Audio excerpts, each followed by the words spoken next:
അള്ളാഹുവിനെ കാണാൻ അള്ളാഹു ഇത്രയും ബഹുമാനം കൊടുത്ത നേതാവ് ഏറ്റവും അധികം അള്ളാഹുവിനെ ഭയപ്പെട്ട് ജീവിച്ചത് അവിടുന്നാണ്.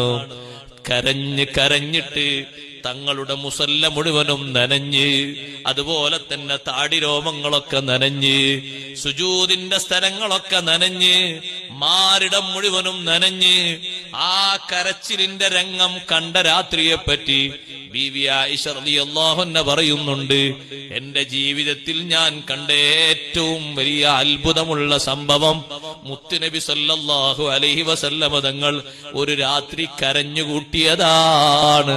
അന്നല്ലേ 10 ആയത്തുകൾ അവതരിച്ചത്.